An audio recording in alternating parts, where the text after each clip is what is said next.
Hi everyone, Nathan Jackman here with the jackmangroup.re.com, and today we're going to be talking about the pros and cons of buying versus renting a home. And I'm going to give you my opinions on the topic at the end of the video as well, so stay tuned. So this has been the age-old question that people still wonder about to this day, and there are a lot of factors to consider when you are contemplating buying a home. Now, just to be clear, when I say buying versus renting, I'm talking about buying versus renting a home to live in. Buying a home as an investment property has different pros, cons, and opportunity costs that I won't cover in this video. So let's get into it. We're going to start with the pros of buying a home. And the first pro is peace of mind and security. When you own a home, you decide who gets to live there. You don't ever have to worry about a landlord deciding to make you leave out of nowhere. You also have the power to rent it out or let family or friends live there. It also provides stability and security for your family, and that can be priceless. The second pro is that you have control. You can do whatever you want to the property. If you want to paint the wall purple,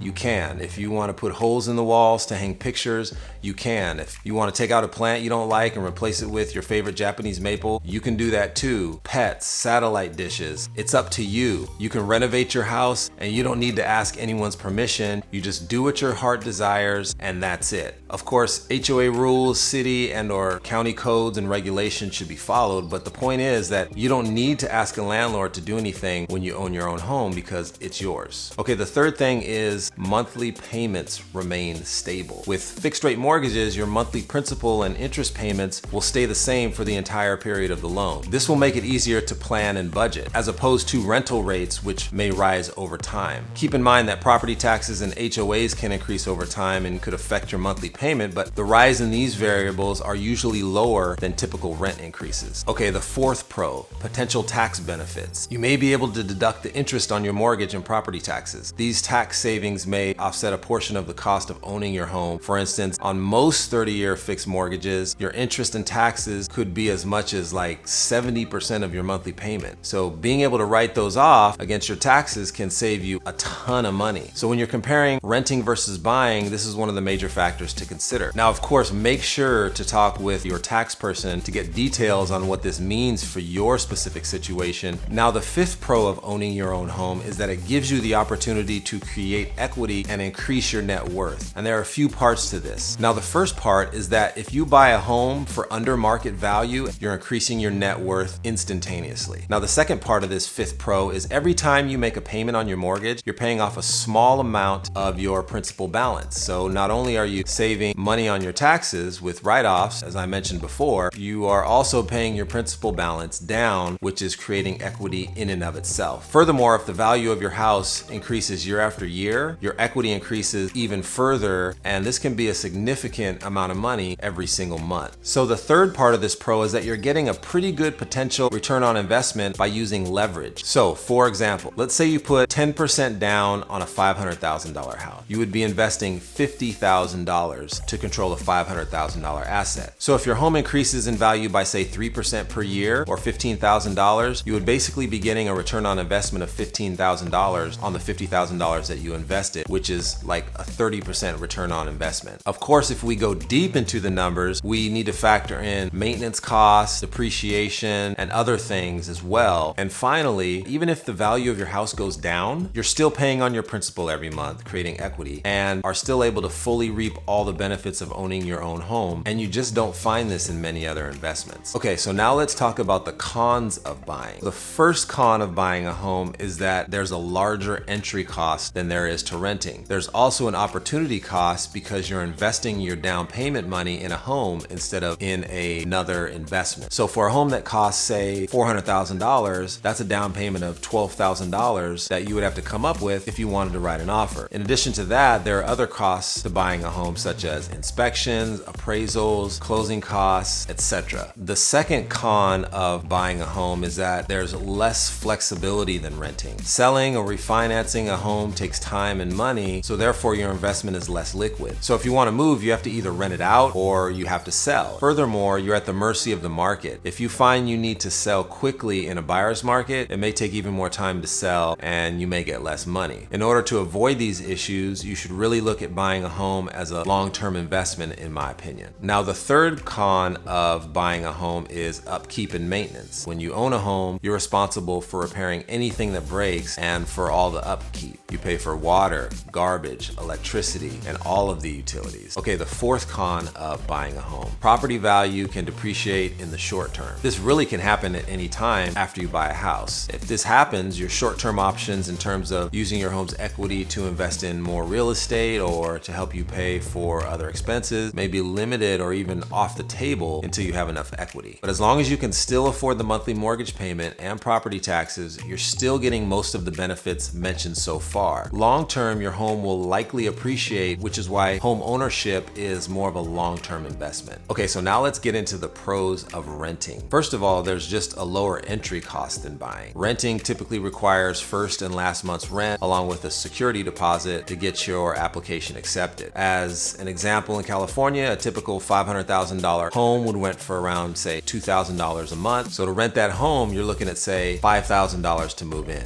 The second pro of renting is the freedom to move more freely. If you need to move suddenly and you're on a month-to-month lease, you may only need like 30 days to give notice to your landlord. If you're on a year lease, you still can leave, but you may have to pay a penalty. But the bottom line is that it's much less work and costly to move when you rent. The third pro of renting is that you're usually not responsible for much of the upkeep and maintenance, at least the big ticket items. Homes need repairs and maintenance over time, and when you're renting, those costs are generally the landlord's responsibility. The fourth pro of renting is that you don't need to worry if home values drop. If home values go south, you don't need to worry because your investment is not on the line. In fact, falling house prices tend to negatively affect rent pricing, which means that if home values go south, rents may likely follow. And the fifth pro of renting is that the down payment that you would have to put down to buy a home, you can now invest elsewhere because you're renting, so you don't have to pay for that opportunity cost. So now let's talk about the cons of renting. And the first con is that essentially you're throwing money away and you're not building equity in your home. When you make that rent payment to the owner, you're paying off their mortgage and you'll never see that money again. You're building no equity. The second con is that you have less peace of mind and less stability when you rent. Basically, the owner can give you notice to vacate at any time, and unfortunately, this happens all the time. The third con to renting is that you have little control over what you can do with the property. You need permission from the owner to do pretty much anything to the property that you want. Yeah, I mean, you can hang a picture or plant tomatoes in the backyard, but to paint or do any type of renovation, you will need permission from the owner. And the fourth con is that your monthly rent payment can increase every single year. Depending on where you rent and the tenant laws in place, the owner may raise the rent to market value as they see fit. This means that your monthly rent payment can increase year after year, and that can sometimes be unsettling. So now that we've gone over the pros and cons, here are my thoughts. Most of what I talked about in this video was to give you a general sense of the pros and cons of buying versus renting. I didn't go deep into the numbers and costs of buying versus renting because I can tell you that in a healthy real estate market, if you do it the right way, it is my opinion that buying a home to live in is usually a better long-term financial investment than renting. However, for me, the thing about real estate is that there will usually be a demand for it, whether renting or buying. And unlike other investment categories, real estate is a basic human need. It's shelter. It maybe falls only behind water, food, and human interaction. Everyone needs shelter, and that will never change. So the idea of investing in real estate holds a certain value in and of itself that other investments will just never have. It increases your net worth as prices go up. You can leverage it to make other investments, and there's a tangible use for real estate even if the market goes in the wrong direction. If you invest in, say, stocks or bonds, if the market goes down, you just have less money and no other tangible use with your asset. With real estate, you still have a place to live and to call home. You still get a tremendous amount of value out of your home even if the market goes down. The key is that when you buy a home to live in, you make sure that your payment is as close to and preferably below the rental market value. This will protect you if you were to lose your job or find yourself in some sort of unfavorable situation, because you can likely rent your house out instead of having to sell quickly or lose it altogether. I also believe that investing in a home to live in should usually be a long-term investment. The market will likely fluctuate up and down in the short term, but historically, real estate has gone up in the long term. So there you have it. Those are my thoughts on buying versus renting a home. There are, of course, other factors that could contribute to your decision to either buy or rent, but these are the factors that I think about when contemplating the pros and the cons. By no means am I giving you advice, but rather I'm just sharing my opinion from my experience in real estate. So I hope you enjoyed this video and got tons of valuable information. If so, please subscribe. If you have any further questions, please let me know. Thanks for watching, and until next time.